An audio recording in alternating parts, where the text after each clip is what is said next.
Let's turn our attention to that afternoon session called circuit planning.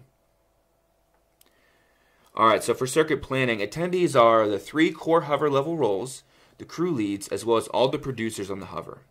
Key business contributors can be present, but the hover consumer delegate will be the primary voice of the circuit, representing the voice of the business, who ideally should have all previously been involved in getting the work to a readiness point for the crews before circuit planning even starts. Now, the hover consumer delegate is the facilitator for this afternoon session, and they will welcome everyone back in and then kick off the agenda, which has 3 primary components to it. And we're going to zoom in right here so you can get a nice clean look. Now, the first thing that they're going to do is present the new circuit work, and then they'll do crew rigging, and then lastly they'll do circuit set. And we'll break down each one of these subsession components. But first, the hover consumer delegate will present that new work to the hover. And they'll show everything the crews need to consume for the new circuit. And this work comes in 3 different forms. Alright, so first they're going to communicate all of the in-flight blooms and stems that were worked on in the last circuit, but weren't completed as anticipated.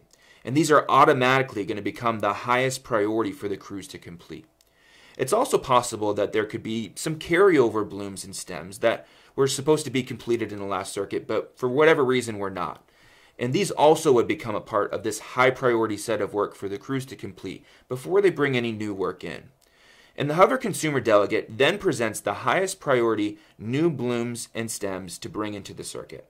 And they may call up the hover architect to present any architecture, infrastructure stems that need to be worked on in this circuit as well. Alright, the next subsession of circuit planning is called crew rigging.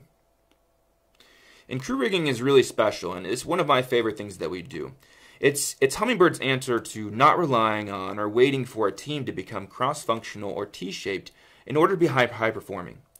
Now, the industry as a whole has struggled with the ability and experience of getting teams to accomplish this, achieving somewhere in the 23 to 30th percentile.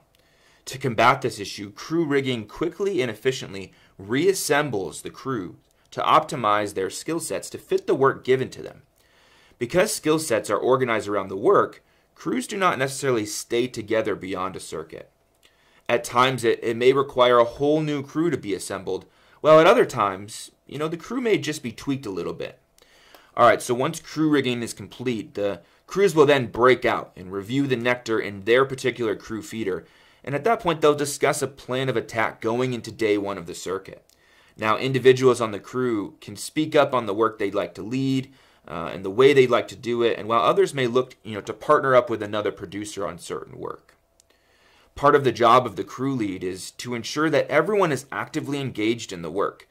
And unlike other Agile light frameworks, cross-pollinating skill sets within the crew, although we encourage it, are not required to be successful. But cross-pollinating across crews as well as across multiple hovers in the form of collaboration, transparency, and clarity is absolutely essential.